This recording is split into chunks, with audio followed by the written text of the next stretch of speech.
بسم الله الرحمن الرحيم ألم تر أن الله أنزل من السماء ماء صدق الله مولانا العظيم مولاي صل وسلم دائما أبدا على حبيبك خير الخلق كلهم الصلاة والسلام عليك يا سيدي يا رسول الله وعلى آلك وأصحابك يا سيدي يا خاتم النبيين۔ حمد و صلاۃ کے بعد معزز محتشم حاضرین و سامعین نظام، السلام علیکم ورحمۃ اللہ وبرکاتہ۔ اللہ رب العالمین نے قرآن مجید فرقان حمید میں ارشاد فرمایا، أَلَمْ تَرَ أَنَّ اللَّهَ أَنزَلَ مِنَ السَّمَاءِ مَاءً، فرمایا کہ تو کیا تو نے نہ دیکھا کہ اللہ نے آسمان سے پانی اتارا۔ اور یہاں دیکھنے سے مراد صرف رؤیت نہیں ہے، بلکہ دیکھنے سے مراد غور و فکر کرنا ہے کہ اللہ رب العالمین اس مقام پر غور و فکر کی دعوت دیتا ہے، اور غور و فکر اس بارے میں کہ اللہ رب العالمین آسمان سے پانی اتارتا ہے۔ پھر فرمایا کہ فَأَخْرَجْنَا بِهِ ثَمَرَاتٍ مُخْتَلِفًا أَلْوَانُهَا، تو ہم نے اس سے رنگ برنگ پھل نکالے، یعنی پانی ایک ہی طرح کا ہے، لیکن یہ اللہ کی قدرت ہے کہ اس پانی سے جو نتیجہ برآمد ہو رہا ہے وہ کئی طرح کے رنگ برنگ پھل نکل رہے ہیں۔ ورنہ عام طور پر جب ہم کسی مشین کو کسی ایک ڈیزائن پر خاص کر دیتے ہیں تو آپ اس مشین سے جتنی بھی چیزیں نکالیں گے، جس ڈیزائن پر وہ خاص ہے اسی ڈیزائن پر وہ چیز نکلتی رہے گی۔ ایسا نہیں کہ ایک ڈیزائن پر خاص کیا جائے اور اس سے کئی ڈیزائن کی چیزیں نکلیں، ایسا نہیں ہوتا، مگر یہ اللہ تعالیٰ کی قدرت ہے کہ پانی ایک ہے، مگر اسی ایک پانی سے اللہ رب العالمین مختلف جگہوں پر مختلف درخت پیدا فرما دیتا ہے، اور درخت کے ساتھ ساتھ اللہ رب العالمین مختلف پھل بھی عطا کر دیتا ہے، اور پھلوں کے اندر رنگت بھی مختلف ہوتی ہے، ذائقہ بھی مختلف ہوتا ہے۔ پھر فرمایا اللہ رب العالمین نے وَمِنَ الْجِبَالِ جُدَدٌ بِيضٌ وَحُمْرٌ مُخْتَلِفٌ أَلْوَانُهَا وَغَرَابِيبُ سُودٌ، اور پہاڑوں میں راستے ہیں سفید اور سرخ رنگ کے، اور کچھ انتہائی کالے رنگ کے۔ یہ اللہ رب العالمین اب اپنی قدرت کی ایک اور نشانی بیان کر رہا ہے کہ تم پہاڑ دیکھو، ہم نے ایسے پہاڑ بنائے ہیں، کچھ پہاڑ تمہیں سفید رنگ کے نظر آئیں گے، کچھ انتہائی کالے رنگ کے نظر آئیں گے، اور کچھ مٹیالے رنگ کے نظر آئیں گے۔ تو مختلف رنگ کے اللہ رب العالمین نے پہاڑ بنائے، اور اس کے ساتھ یہ مفہوم بھی ہے کہ پہاڑوں کے اپنے راستے ہوتے ہیں کہ جو بالخصوص پہاڑی راستے پر اور پہاڑی جگہ پر رہنے والے لوگ ہیں وہ اس سے بخوبی آگاہ ہوتے ہیں کہ پہاڑ ایسا نہیں جس کا جی چاہے جہاں قدم رکھ کے چڑھتا جائے اور پہاڑ پہ چڑھ جائے، ایسا نہیں ہوتا ہے، بلکہ جس طریقے سے زمینی راستے متعین ہوتے ہیں ایسے ہی پہاڑی راستے بھی متعین ہوتے ہیں۔ تو اسی طرح بعض دفعہ پہاڑوں کے اندر مختلف سرنگیں بھی بنی ہوئی ہوتی ہیں جو قدرتی طور پر ہوتی ہیں۔ تو تو اللہ رب العالمین یہ ارشاد فرماتا ہے کہ کائنات کے اندر ہم نے اپنی قدرت کے نظاروں کو ایسا بکھیرا ہوا ہے کہ تم جا کر اگر غور و خوض کرو تو دیکھو کہ پہاڑ تو ایک ہی ہے، مگر اس کے راستوں سے گزرو گے تو اسی پہاڑ کا کچھ حصہ تمہیں انتہائی سرخ نظر آئے گا، کچھ حصہ تمہیں انتہائی کالا نظر آئے گا۔ ہے ایک ہی چیز، مگر اس ایک چیز کے اندر اللہ تعالیٰ نے یہ قدرت رکھی ہوئی ہے۔ اور یہاں یہ بات بھی یاد رکھیے گا کہ جو ان چیزوں کے ماہرین ہیں وہ اس بات کی طرف بھی اشارہ کرتے ہیں کہ قیمتی پتھر اور جواہرات وغیرہ جو پہاڑوں سے برآمد ہوتے ہیں ان میں پہاڑوں کے رنگ کا بڑا گہرا اثر ہوتا ہے۔ جو ماہرین ہوتے ہیں وہ رنگوں سے اندازہ کرتے ہیں کہ اگر یہ پہاڑ کا یہ حصہ اس رنگ کا ہے تو اس کے پیچھے ہو سکتا ہے یہ قیمتی پتھر موجود۔ تو یہ اللہ رب العالمین نے اپنی قدرت کی نشانی کے طور پر اس کو بیان فرمایا ہوا ہے۔ تو خالق میں اور مخلوق میں فرق سمجھا دیا کہ مخلوق جب کسی چیز کو بناتی ہے تو اس کے اندر یہ طاقت اور قدرت نہیں ہے کہ ایک ہی چیز سے کئی نتیجہ کئی اثرات والی چیز بنا سکے، یہ مخلوق نہیں کر سکتی۔ مگر اگر کائنات کے اندر ایسی چیزیں ہیں تو یہ چیزیں ہی تمہیں بتائیں گی کہ جب مخلوق ایسا نہیں کر سکتا تو لا محالہ کوئی خالق ضرور موجود ہے، اور تم اس سے دیکھ کے جان جاؤ گے کہ ہاں جب کوئی خالق ہے تو وہ خالق ہمارا رب ذوالجلال ہی ہے۔ پھر آپ دیکھیے یہاں سے یہ اللہ رب العالمین کی قدرت کی ندرت آفرینیہ ہے کہ ایک چیز ہوتی ہے اور اللہ تعالیٰ اس ایک چیز کے اندر کئی رنگ پیدا کر دیتا ہے۔ جیسے اللہ تعالیٰ نے یہاں پر بارش اور زمین کی مثال دی کہ بارش کا پانی ایک ہی ہوتا ہے، زمین ایک ہی ہوتی ہے، مگر اس کے باوجود اس بارش کے ایک پانی اور زمین کے ایک سے اللہ رب العالمین مختلف رنگوں کے پھل اور مختلف رنگوں کی بہاریں عطا فرما دیتا ہے، مختلف درخت عطا کر دیتا ہے۔ اور ایسی دوسری مثال پہاڑ کی دی کہ پہاڑ ایک ہی ہے مگر اس کے اندر اللہ تعالیٰ نے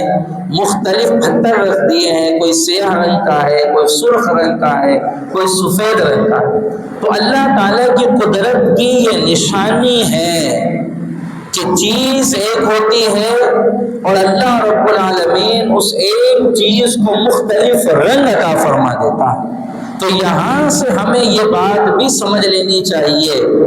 کہ ہم جب شریعت کے معاملات کو دیکھتے ہیں تو شریعت کے معاملات میں ہمیں 4 بڑے مختلف رنگ نظر آتے ہیں۔ ایک رنگ ہے جس کو حنفی رنگ کہا جاتا ہے، ایک رنگ ہے جس کو مالکی رنگ کہا جاتا ہے، ایک رنگ ہے جس کو شافعی رنگ کہا جاتا ہے، اور ایک رنگ ہے جس کو حنبلی رنگ کہا جاتا ہے۔ یہ سارے رنگ تو مختلف ہیں مگر شریعت ایک ہی ہے۔ جیسے پہاڑ ایک ہی ہے مگر اس پہاڑ میں مختلف رنگ رکھے ہوئے ہیں کہ یہ اللہ کی قدرت کی ایک نشانی ہے، ایسے ہی شریعت ایک ہے مگر اللہ نے مختلف رنگ رکھا ہوا ہے کہ یہ رنگ اللہ کی قدرت کی نشانی ہے۔ اور ایسے ہی ہم طریقت کے معاملات میں دیکھتے ہیں تو طریقت میں ہمیں کہیں قادری رنگ ملتا ہے، کہیں چشتی رنگ ملتا ہے، کہیں سہروردی رنگ ملتا ہے، کہیں اشرفی رنگ ملتا ہے۔ تو جس طریقے سے ہر دریا کا آغاز وہ سمندر سے ہوتا ہے اور ہر دریا کا اختتام بھی سمندر پہ ہی ہوتا ہے کہ دریا وہ سمندر ہی سے بنتے ہیں اور دریا میں پانی بہتا بہتا نقطہ اختتام وہ سمندر پر ہی ہوتا ہے۔ تو ہر دریا کا آغاز بھی سمندر ہے اور اس کا اختتام بھی سمندر ہی ہے، مگر اسی سمندر سے اگر پانی نکل کر سندھ کی سرزمین کو سیراب کرتا ہوا جاتا ہے تو ہم اس کا نام دریائے سندھ رکھ دیتے ہیں، اور وہی سمندر کا پانی چناب سے گزرتا ہوا چلا جاتا ہے تو ہم اس کو دریائے چناب کہہ دیتے ہیں۔ وہی سمندر کا پانی کہیں اور چلا جاتا ہے تو ہم اس کو دریائے دجلہ کہہ دیتے دیتے ہیں، دریائے فرات کہہ دیتے ہیں، دریائے نیل کہہ دیتے ہیں، تو دریا کے مختلف نام رکھتے ہیں، مگر اس دریا میں جو پانی ہے وہ سمندر ہی سے آتا ہے، اور پانی کا اختتام بھی سمندر پر ہی ہوتا ہے۔ بس اس کو یوں ہی سمجھ لیجئے کہ مشکات نبوت سے جو فیض آگے منتقل ہوتا ہے،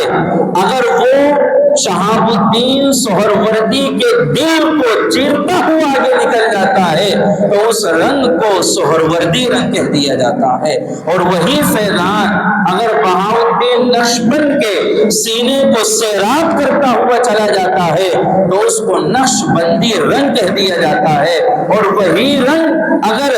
شیخ اشرف جہانگیر سمنانی کے دل کو سیراب کرتے ہوئے آگے نکل جاتا ہے تو اس کو اشرفی رنگ کہا جاتا ہے۔ یہ راستے تو مختلف ہیں، مگر ان راستوں سے گزر کر جو منزل ہے وہ منزل سب کی ایک ہے، اور وہ منزل مکین گنبد خضرا منزل ہے، وہ ذات رسالت مآب صلی اللہ علیہ وسلم اس کی منزل ہے۔ تو اس گفتگو سے یہ بات پتہ چلی کہ یہ اللہ رب العالمین کے قدرت کی نشانیاں ہیں، اور ظاہر سی بات ہے قدرت کی نشانی اسی کو سمجھ میں آتی ہے جو ان چیزوں میں صحیح طریقے سے غور و خوض کرتا ہے، اور جو غور و خوض کا عادی نہ ہو، صرف اور صرف قیل و قال کا عادی ہو، تو قیل و قال کا جو عادی ہوتا ہے اس کو نشانیوں کی حقیقت کبھی سمجھ نہیں آتی۔ نشانیوں کی حقیقت اسے سمجھ آتی ہے کہ جب بندہ قیل و قال کی دنیا سے نکل کر جب بندہ غور و خوض کی دنیا میں قدم رکھتا ہے، اور اللہ تعالیٰ نے آغاز آیت مبارکہ کا یہ فرمایا الم ترى، کیا تم غور نہیں کرتے ہو، تو کیا تم فکر نہیں کرتے ہو؟ تو قدرت کی نشانیاں اسی کو سمجھ میں آتی ہیں جو ان چیزوں میں غور و خوض کرتا ہے۔ تو یہ اللہ تعالیٰ نے مختلف رنگ رکھے ہوئے ہیں، تو اس سے کوئی بندہ یہ نہ سمجھے، عام طور پر سوال ہوتا ہے نا کہ قرآن ایک ہے، حدیث ایک ہے، تو یہ مختلف رنگ کیوں ہیں؟ تو یہ مختلف رنگ اللہ کی قدرت کی نشانیاں ہیں، اور سمجھ اسی کو آتا ہے جو ان چیزوں میں غور و خوض کرتا ہے، قیل و قال سے صرف کام نہ لیتا ہو۔ اور اس کا بہترین ذریعہ یہ بھی ہوتا ہے کہ غور و خوض سے اگر سمجھ میں بھی نہ آئے، کیونکہ اللہ تعالیٰ نے مختلف دماغ رکھے ہوئے ہیں نا، مختلف ہیں، تو اگر اس درجے کا دماغ نہ ہو تو پھر حکم دیا وَاصْبِرْ نَفْسَكَ مَعَ الَّذِينَ يَدْعُونَ رَبَّهُمْ بِالْغَدَاةِ وَالْعَشِيِّ، تو اپنے آپ کو ان کی صحبت میں بٹھا لے جو لوگ صبح و شام اللہ کا ذکر کرتے ہیں۔ تو ایسوں کی جب صحبت نصیب ہو جاتی ہے تو وہ اللہ کی قدرت کی نشانیوں کا سمجھنا پھر ان لوگوں پر بڑا آسان ہو جاتا ہے، تو صحبت اپنا اثر رکھتی ہے۔ پیر سواگ رحمت اللہ تعالی علیہ وہ ایک مرتبہ خطاب کر رہے تھے، جمعہ کا خطاب کر رہے تھے، اور تقریر کا موضوع معراج شریف کے حوالے سے تھا، تو انہوں نے بیان فرمایا کہ اس طرح اللہ رب العالمین نے اپنے محبوب کریم علیہ الصلوۃ والتسلیم کو مدعو فرمایا،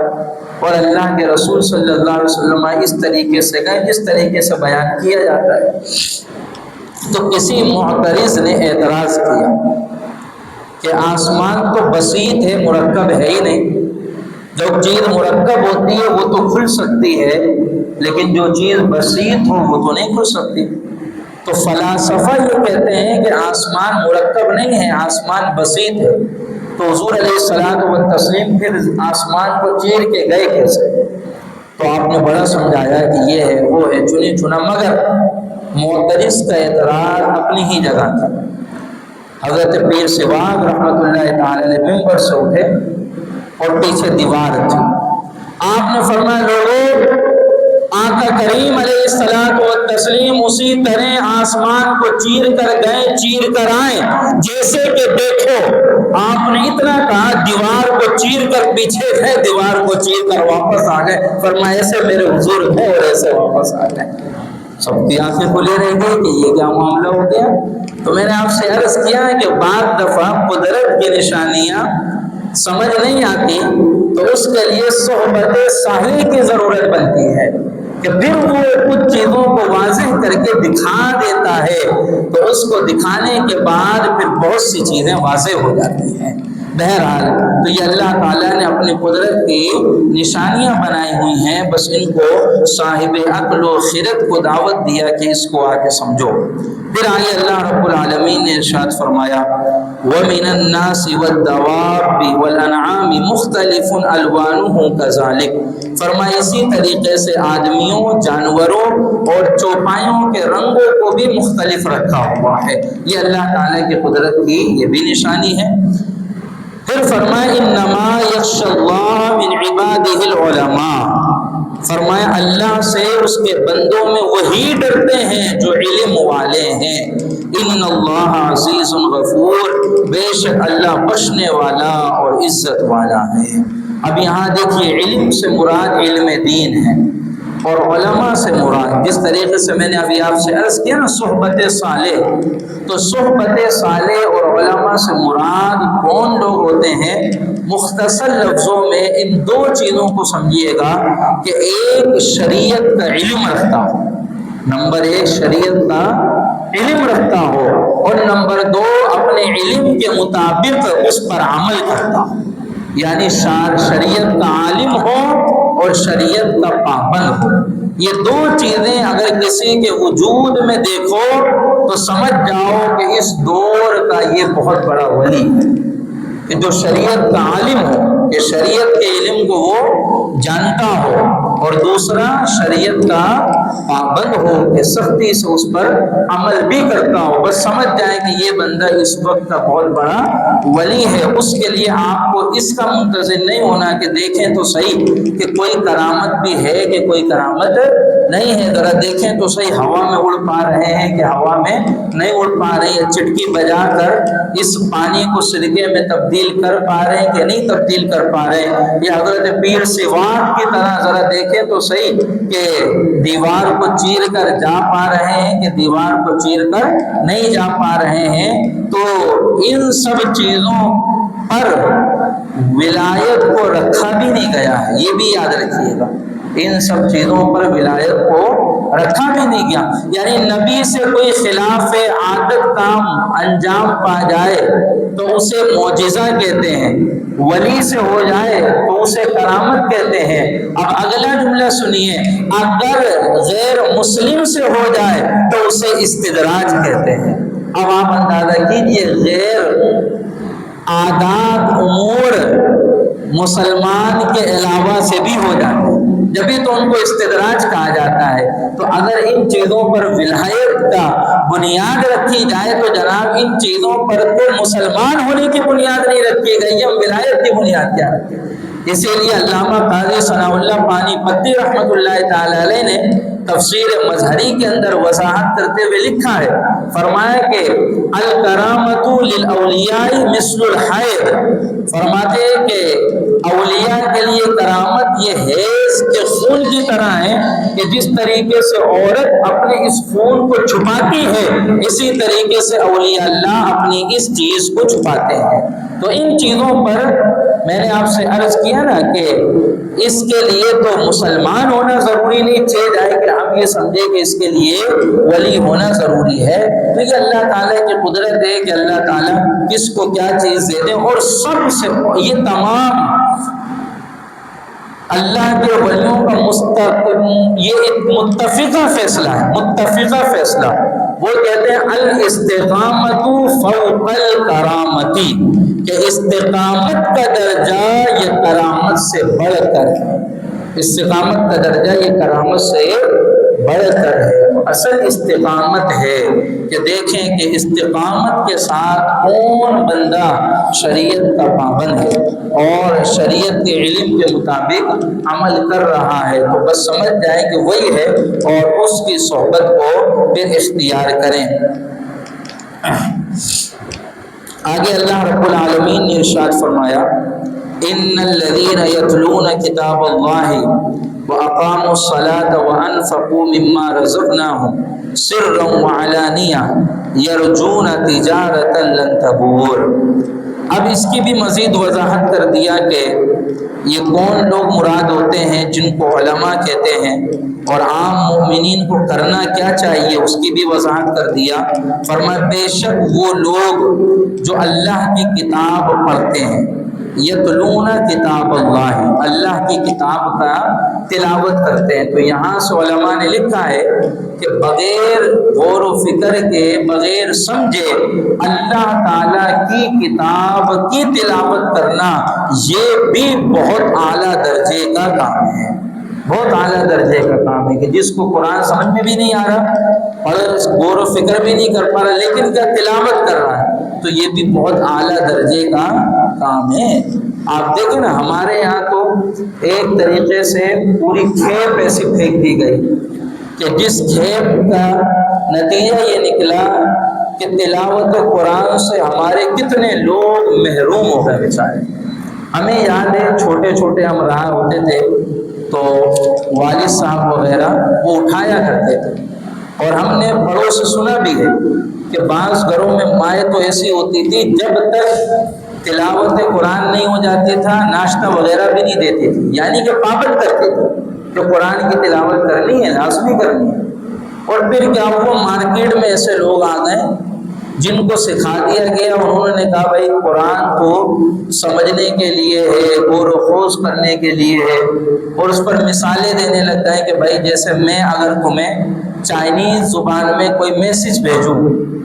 اور تم سے کہوں کہ اس پر عمل کرو تو پہلے سمجھ میں تو آئے کہ کیا لکھا ہے، تو جب ہی تو عمل کریں گے۔ اور یہ سب مثالیں دے کر کہ بھائی قرآن سمجھنے کے لیے آیا ہے، غور و فکر کرنے کے لیے آیا ہے۔ اب عام بندہ جو زندگی کے مصارف میں اتنا مشغول ہے، اتنا مصروف ہے کہ وہ تلاوت قرآن کے لیے بھی بڑی مشکل سے وقت نکال رہا تھا، وہ تو مصروف اتنا ہے نا،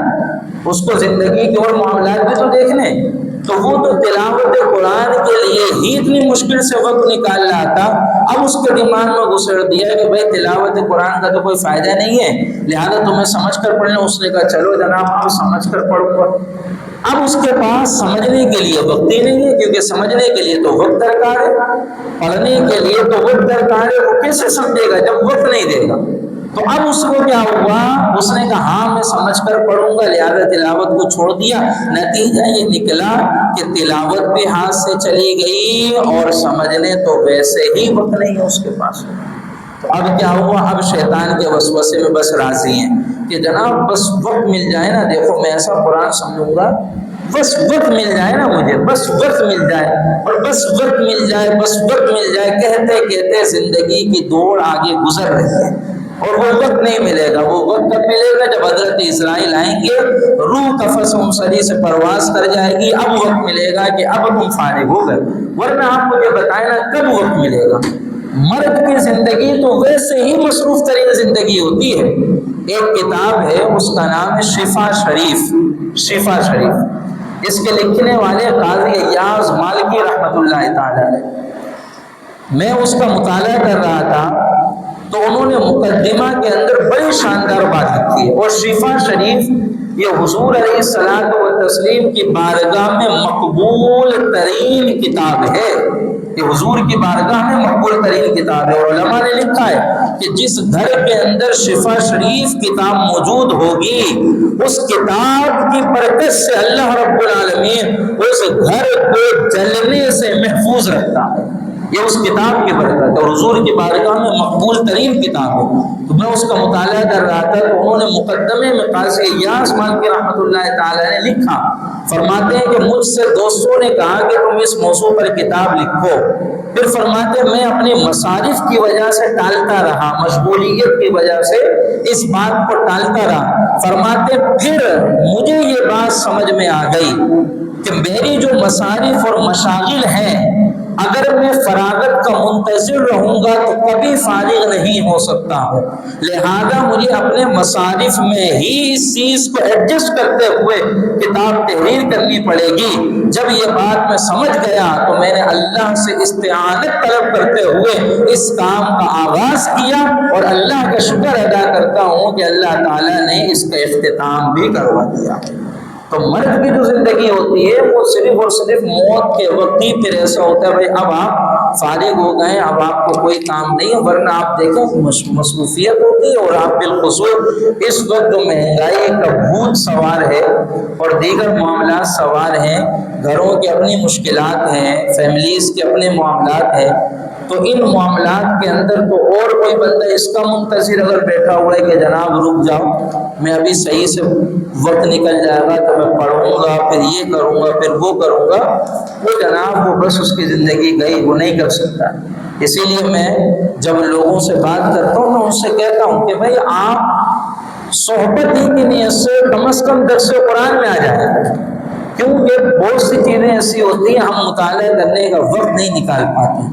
تو بھائی چلو دو بات کم از کم سن تو رہے ہیں، اللہ رب العالمین ہو سکتا ہے اسی کو ہمارے لیے ذریعہ نجات بنا دے۔ اور یہ طے شدہ بات ہے، ہم یہاں بیٹھ کر جتنی باتیں سنیں گے وہ ساری باتیں ہمیں مستحضر بھی نہیں ہوں گی، ابھی اٹھیں گے نا کیا بات ہوئی تھی، دو ایک بات ہی ذہن میں رہے گی، لیکن وہ جو دو ایک بات ذہن میں رہ رہی ہے نا، یہی ہمارے لیے کامیابی کی ضمانت ہے، یہی کامیابی کی ضمانت ہے۔ تو اس طریقے سے میں یہ آپ سے عرض کر رہا تھا کہ منجن بیچ دیا گیا کہ بھائی قرآن کو سمجھنا ہے، غور و فکر کرنا ہے، غور و خوض کرنا ہے، اور اس منجن پر جو اندر معاملات رکھے گئے وہ کیا کہ تلاوت قرآن سے محرومیت ہو گئی، تو نہیں ایسا ہونا چاہیے۔ اگر اللہ تعالیٰ نے تلاوت قرآن کی توفیق دی ہے تو تلاوت قرآن کو جاری رکھتے ہوئے کوشش کرنا چاہیے کہ اب میں تفہیم قرآن کی طرف آؤں، یہ نہیں کہ تلاوت قرآن کو روک دو، تلاوت قرآن کو موقوف کر دوں، اب تفہیم قرآن کے پاس آؤں گا، ایسے نہیں آ سکتا کوئی۔ طریقہ کار کیا ہے، تلاوت قرآن کو جاری رکھتے ہوئے تفہیم قرآن کی طرف آئیں، اور ایک ٹائم پیریڈ سیٹ کر لیں، دیکھیں 2 مہینے کا ٹائم پیریڈ سیٹ کر لیں کہ 2 مہینے کے اندر تفہیم قرآن میں کتنا کر سکوں، اگر رزلٹ بالکل زیرو ہے تو توجہ تلاوت قرآن پر ہی دیں، تاکہ ایسا نہ ہو کہ خدا نہ خواستہ اس طرف آنے سے یہ چیز بھی ہاتھ سے چھوٹ جائے۔ تو ہر بندہ اپنے مزاج کو جانتا ہے، اپنی طبیعت کو جانتا ہے، کسی کی طبیعت اور مزاج ایسے وہ کہے جناب نہیں میں فائٹ کر سکتا ہوں، فائٹ کرنے کا مطلب کیا، تلاوت قرآن چھوڑوں گا، تفہیم قرآن میں کر سکتا ہوں وہ کر لے۔ کسی کی طبیعت ایسے جناب میں اس طرح فائٹ نہیں کر سکتا ہوں، میں اگر اس طرف جاؤں گا یہ چھوٹ جائے گا، ہم مشورہ دیں گے نہیں جائیں آپ اس طرف، آپ اسی کو تھام کے رکھیں، کیونکہ جو آگے کس طرف جا رہے ہیں اس کا نتیجہ نہیں پتہ، اس کا نتیجہ پتہ ہے، آپ اس طرف رہیں۔ تو ان چیزوں میں بہرحال ہر بندہ اپنی طبیعت کو دیکھے، اپنے مزاج کو دیکھے، اپنی کیفیت کو دیکھے، وہ دیکھے کہ میرے اندر کتنی ابیلٹی ہے، وہ دیکھے میرے اندر کتنی ایلیجیبلٹی ہے اور میں کتنا کر سکتا ہوں، تو پھر جا کر یہ چیز کرے۔ اور یہ بات یاد رکھیے، دیکھو قرآن غور و خوض کی جو تعلیم دیتا ہے نا، اس کا یہ مطلب نہیں ہوتا کہ ہم جناب بس اب اٹھے ترجمہ قرآن کو ڈھونڈ کر لے کر آئے اور ترجمہ قرآن بیٹھے اور ترجمہ پڑھ لیا، جناب ہمیں قرآن سمجھ میں آ گیا۔ قرآن ایسے نہیں سمجھ میں آتا، بہت سے مقامات تو ایسے ہیں کہ اگر وہاں آپ کو اصل قواعد اور اصول نہ پتہ ہو تو ترجمے سے ہی آپ کہیں کہ کہیں نکل جائیں گے، جناب آپ کو پتہ بھی نہیں چلے گا کہ یہ ہوا کیا ہے میرے ساتھ۔ یہ میں آپ کو صحیح بتا رہا ہوں، اور اس کے میں آپ کو ایک نہیں 10ویں مثال دے سکتا ہوں قرآنی آیات سے کہ کہاں سے کہاں کیا کیا چیزیں ہیں کہ اگر وہاں اصول نہ پتہ ہو نا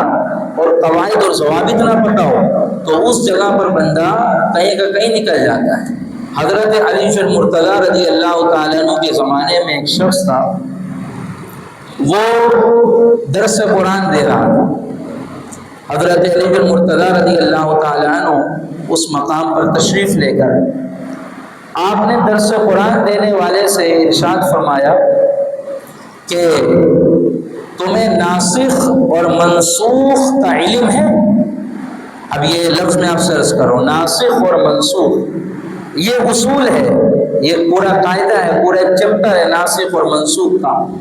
آپ نے فرمایا تمہیں ناسخ اور منسوخ کا علم ہے؟ اس نے کہا حضور مجھے تو اس کا علم نہیں۔ آپ نے فرمایا پھر تمہیں اس بات کا اختیار نہیں ہے تم قرآن کو بیان کرو، تو پھر اس بات کا اختیار نہیں ہے کہ تم قرآن کو۔ اب سوال میرا یہاں پر ایک مقام پر یہ ہے کہ ناسخ منسوخ کیا ہوتا ہے؟ کیا قرآن میں الحمد سے والناس تک بیان کیا ہے؟ یہ میرا ایک سوال ہے ذاتی کہ ناسخ اور منسوخ کیا ہوتا ہے؟ کیا قرآن میں الحمد سے والناس تک بیان کیا ہے؟ تو اس کا جواب ہے نہیں، قرآن نے اس کو بیان نہیں کیا کہ ناسخ اور منسوخ کیا ہوتا ہے۔ لیکن قرآن سمجھنے کے لیے ناسخ منسوخ کا سمجھنا ضروری کہ حضرت علی المرتضیٰ رضی اللہ تعالیٰ نے فرمایا تو الحمد سے والناس تک ترجمہ پڑھ لو گے تو ناسخ منسوخ کہاں سے سمجھو گے؟ وہ تو قرآن میں ہے ہی نہیں، وہ کیسے پتہ چلے گا؟ تو وہیں کے وہیں کھڑے میں۔ تو اس وجہ سے یہ قواعد وضع کیے گئے، یہ چیزیں پیدا کی گئی اور سمجھایا کہ بھائی یہ چیزیں اس طریقے سے، یہ معاملات اس طریقے سے، پھر جا کر بندہ قرآن پڑھتا ہے تو پھر جا کر اس کو سمجھ میں آتا ہے۔ ہاں کوئی بندہ مطالعے کا ذوق رکھتا ہو، مطالعے کا شوق رکھتا ہے، میری گفتگو کا یہ نتیجہ نہیں نکالیے گا کہ میں آپ سے کہہ رہا ہوں کہ جناب آپ مطالعے کرنا چھوڑ دو یا پڑھنا چھوڑ دو، نہیں، میں یہ نہیں کہہ رہا ہوں۔ میں یہ آپ سے کہہ رہا ہوں کہ اگر آپ مطالعے کا ذوق رکھتے ہیں، مطالعے کا شوق رکھتے ہیں تو آپ کسی مستند عالم دین کے پاس تشریف لائیں اور ان سے بیٹھے، ان سے پوچھیں، ان کو بتائیں کہ میں اس چیز کا ذوق رکھتا ہوں، میں اس چیز کا شوق رکھتا ہوں، میں اس کے لیے میرے لیے کیا رہنمائی ہے، میں کس طرح مطالعہ کروں، کن چیزوں کا مطالعہ کروں۔ پھر جا کر بندہ اسٹیپ بائی اسٹیپ چیزوں کو سمجھتا ہے اور پڑھتا ہے تو پھر ایک وقت آتا ہے کہ اس کو سمجھ میں آنا شروع ہو جاتی ہے۔ جیسے کوئی بندہ آ کر کسی گاڑی کے مکینک سے کہے جناب میں آج سیکھنے آیا ہوں گاڑی بنتی کیسے، اور آ کر پہلے دن کہے یار جناب آپ مجھے نا پہلا سبق یہ سکھاؤ گے کہ انجن کھول کے بناتے کیسے، پہلا سبق، وہ یہ تو اس کو چماٹ مارے گا، یہ تو کہے گا بھائی تم جہاں سے ہو نا تم وہیں چلے گا۔ ابھی تمہارا پہلا دن ہے، اس پہلے دن تمہیں ڈائریکٹ انجن بنانا ہے،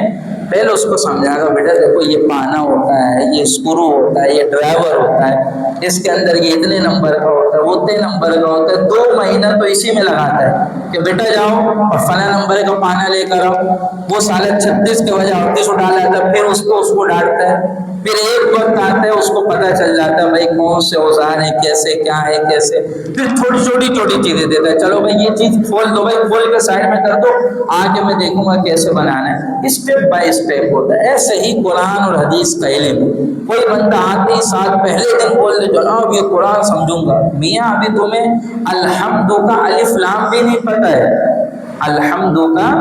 الف لام بھی نہیں پتہ، یہ تلامذہ بیٹے ان سے پوچھیں، پورا 40 منٹ کا سبق 2 سے 3 دن کا قافیہ کے اندر الحمد میں گزر جاتا ہے۔ جب ہم بات کر رہے ہیں الکلمتو کہ بھائی الف لام، علم نحو میں اس کی 2 قسمیں ہوتی ہیں، ایک ہوتی ہے الف لام زائدہ،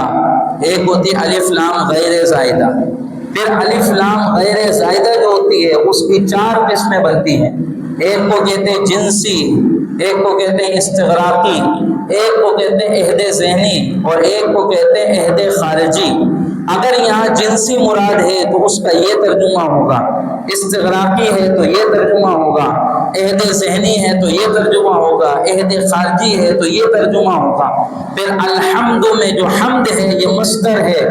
مصدر سے اشتقاق نکلتے ہیں، پھر اشتقاق کئی طرح کے ہوتے ہیں، ماضی کے الگ ہیں وہ 14 کہلاتے ہیں، نفی کے الگ ہیں، مضارع کے الگ ہیں، امر کے الگ ہیں، نہیں کے الگ ہیں، فاعل الگ ہیں، مفعول الگ ہے، اس میں تفضیل الگ ہے، اس میں اعلیٰ الگ ہے، اس میں ظرف الگ ہے۔ یہ ساری چیزیں ہیں کہ جس کو یہ طلبہ ہے نا، ابھی ان سے میں بولوں یہ کھڑے ہو کر آپ کو سنائیں گے، آپ بولیں گے یہ جادو وادو پڑھ لیں کیا،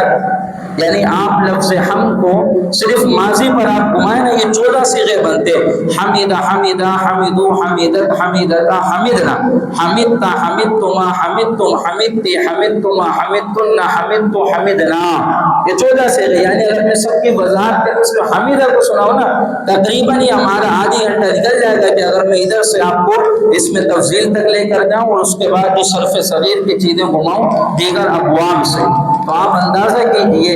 کہ کسی کو یہ بھی نہ پتا ہو کہ حمید یحمد حمدا فهو حامد، یہ کیا بلا ہے، کسی کو یہ بھی نہ پتا حمیدہ حمیدہ حمیدو پھر اس کا مضارع کیا بنے گا، یہ بلا ہے، اور وہ آگے کہ جناب میں قرآن براہ راست سمجھنا چاہتا ہوں، تو بھائی پہلے بنیاد بنتی ہے اور پھر اس بنیاد پر پھر عمارت تعمیر ہوتی ہے، بغیر بنیاد کے کبھی بھی عمارت سمجھ میں نہیں آتی ہے۔ تو سمجھانا مقصود اتنا ہے کہ ہمارے ہاں جو دو نظریہ آیا، ایک یہ کہ قرآن کو سمجھو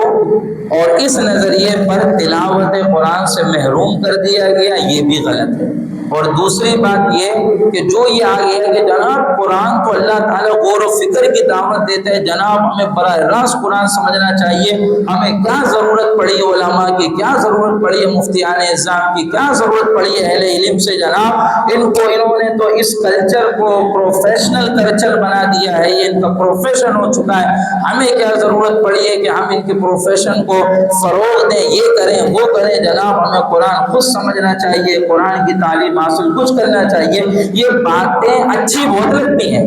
بیان کرتے ہوئے بھی بہت اچھی لگتی ہیں اور سنتے ہوئے بھی بہت اچھی لگتی ہیں، عمل کرتے ہوئے دونوں کو موت آتی ہے۔ تو سننے سنانے تک یہ باتیں بڑی اچھی ہیں، مگر عملی دنیا میں اس کا نتیجہ کیا ہے؟ صفر ہے۔ ایک شخص میرے پاس آیا اور اسی کے متعلق کلام ہوا کہ جناب قرآن تو ہر بندے کو پڑھنا چاہیے، یہ ہے وہ ہے، چنی ہے چنا ہے۔ میں نے ان سے ایک سوال کیا، میں نے کہا قرآن کے بہت سے ترجمے ہیں، قرآن کے بہت سے ترجمے ہیں، تم مجھے ایک ترجمہ کسی غیر عالم کا لکھا ہوا دکھا دو۔ جب قرآن غیر عالم کو سمجھ آ گئے نا، پڑھ رہا ہے تم کہہ رہو بہت سے لوگوں کو سمجھ آ جاتا ہے، یہ ہو جاتا ہے وہ ہو جاتا ہے، تو کوئی ایک ترجمہ مارکیٹ سے کسی فرقے کے بھی تو وہ نہیں کہ بھائی اس فرقے والے نے لکھا، جس کا بھی چاہے کوئی ایک ترجمہ ایسے شخص کا لکھا ہوا دکھا دو کہ جس نے بنیاد نہ تیار کی ہو، ڈائریکٹ ترجمہ لکھا ہو، کوئی ایک ترجمہ لکھا ہوا دکھا دو۔ کوئی ایک ترجمہ بھی ایسا نہیں ملے گا تلاش کرنے سے، ایک ترجمہ بھی ایسا نہیں ملے گا تلاش کرنے سے